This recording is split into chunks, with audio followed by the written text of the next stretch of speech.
ಈಗ ಗಣೇಶ್ ಅವ್ರನ್ನ ಕೃಷ್ಣ ಅಂತಾನೆ ಕರೀತಾರೆ. ಹೌದು. ಬೇರೆಯವ್ರು ಇದ್ದಾರೆ ಇಂಡಸ್ಟ್ರಿಯಲ್ಲಿ ಕೃಷ್ಣ ಅನ್ನೋದಕ್ಕೆ ಬೇರೆ ಬೇರೆ ಹೀರೋಗಳಿದ್ರು ಕೂಡ ನಾವು ಕೃಷ್ಣ ಅಂದ ತಕ್ಷಣ ನಮ್ಮ ಕಣ್ಮುಂದೆ ಬರೋದು ಆ, ಗಣಿ ಸರ್.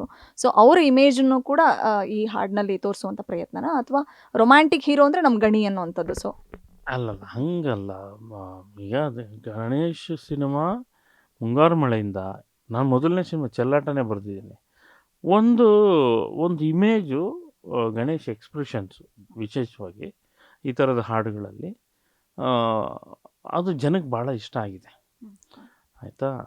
ಸೊ ಆಮೇಲೆ ಆ ಹಾಡುಗಳು ಗಣೇಶ್ ಹಾಡುಗಳು ಏನಿದ್ದಾವೆ 90 ಭಾಗ ಜಯಂತ್ ಕಾಯ್ಕಿಣಿ ಅವರೇ ಬರೆದಿದ್ದಾರೆ.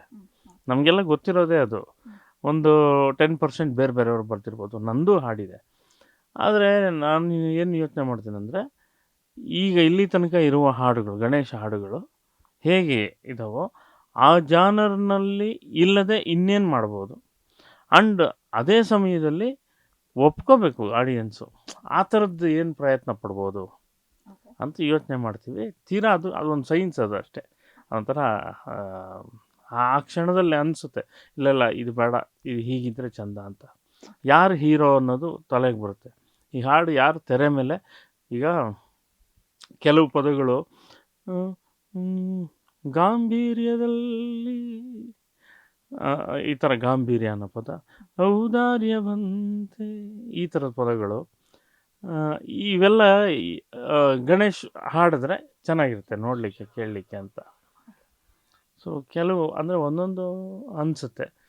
ಅದು ಪ್ರಯತ್ನ ಪಟ್ಟಿದ್ದೀನಿ, ಅದು ವರ್ಕ್ ಆಗಿದೆ, ಇವತ್ತು ಹಾಡು ಹಿಟ್ಟಾಗಿದೆ. ಸರ್, ನಿಮ್ಮ ಮತ್ತೆ ಅರ್ಜುನ್ ಸರ್ ಕಾಂಬಿನೇಷನ್ ಅಲ್ಲಿ ಈ ಹಿಂದೆ ಹಾಡುಗಳು ಬಂದವೆಲ್ಲವೂ ಕೂಡ ಮ್ಯಾಜಿಕ್ ಕ್ರಿಯೇಟ್ ಮಾಡಿರೋದು. ಈಗಲೂ ಮತ್ತೆ ನಿಮ್ಮ ಕಾಂಬಿನೇಷನ್ ಕೃಷ್ಣಂ ಪ್ರಣಯ ಸಖಿನಲ್ಲಿ.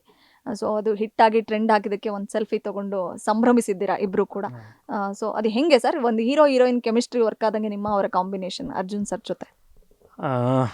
ನಾನು ಯಾರ ಜೊತೆ ಕೆಲಸ ಮಾಡಿದ್ರು combination work. You name the composer, ಎಲ್ಲರ ಜೊತೆ ಸಕ್ಸಸ್ ಇದೆ. ಯು ನೇಮ್ ದ ಹೀರೋ, ಎಲ್ಲರ ಜೊತೆ ಕೆಲಸ ಮಾಡೋದು. ಅಂದರೆ ಸಿನಿಮಾ ಕೆಲಸ ಮಾಡ್ತೀವಿ. ಇನ್ನೊಂದು ಡೈರೆಕ್ಟರ್ಸ್ ಅವರ ಒಬ್ಬೊಬ್ಬರ ಇದು ಏನು ಅವರ ತರುವ ಸಿಚುಯೇಷನ್ನು ಮತ್ತು ಅವರ ಸಾಹಿತ್ಯಾಸಕ್ತಿ ಇವೆಲ್ಲ ಕೌಂಟ್ ಆಗುತ್ತೆ ಒಂದು ಹಾಡಿನ ಹಿಂದೆ.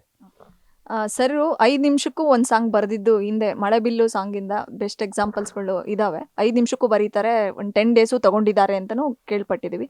ಸೊ ಈ ಒಂದು ದ್ವಾಪರ ಹಾಡು ಎಷ್ಟು ನಿಮಿಷದಲ್ಲಿ ಕಂಪೋಸ್ ಆಗಿತ್ತಲ್ಲ, ಎಷ್ಟು ನಿಮಿಷದಲ್ಲಿ ಬರೆದಿದ್ದು ತಾವು ಅಂತ?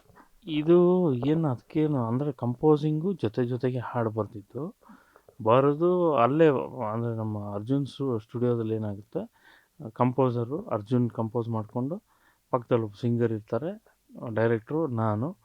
ಹಾಗೆ ಬರಿತಾ ಅಂದರೆ ಅವ್ರು ಕಂಪೋಸ್ ಮಾಡ್ತಾ ನಾನು ಇಲ್ಲಿ ಬರೆದು ಅಲ್ಲೇ ಹಾಡಿಸಿ ಪಲ್ಲವಿ ಆಗೋಯ್ತು, ನೆಕ್ಸ್ಟ್ ಚರಣ, ಹೀಗೆ.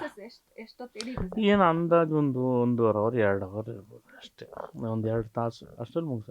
ನಾನು ಅದಾದಮೇಲೆ ಹಾಡು ತಗೊಂಡು ನಾನು ಬಂದ್ಬಿಟ್ಟು ಮತ್ತೆ ನಾನು ಹಾಕ್ಕೊಂಡು ಕೇಳ್ತೀನಿ, ಮತ್ತೆ ಕಾರಲ್ಲಿ ಬರ್ತಾ ಕೇಳಿಕೊಂಡು ಏನು ಇನ್ನೇನಾದರೂ ಮಾಡ್ಬೋದಾ, ಇದಕ್ಕೆ ಇನ್ನೂ ಬೆಟರ್ಮೆಂಟ್ ಏನು ಮಾಡ್ಬೋದು ಅಂತ ಒಂದಷ್ಟು ಸಾಲನ್ನ ಕರೆಕ್ಷನ್ ಹೇಳ್ತೀನಿ. ಈ ಲೈನು ಸಿಂಗರ್ಗೆ ಇದನ್ನು ಚೇಂಜ್ ಮಾಡಮ್ಮ, ಇದು ಚೇಂಜ್ ಮಾಡಿದ್ದೆ, ಆ ಥರ ಆಗಿರೋದು ಹಾಡಿದ್ದು. ಗ್ಯಾರಂಟಿ ನ್ಯೂಸ್, ಸುದ್ದಿ ಖಚಿತ, ನ್ಯಾಯ ನಿಶ್ಚಿತ.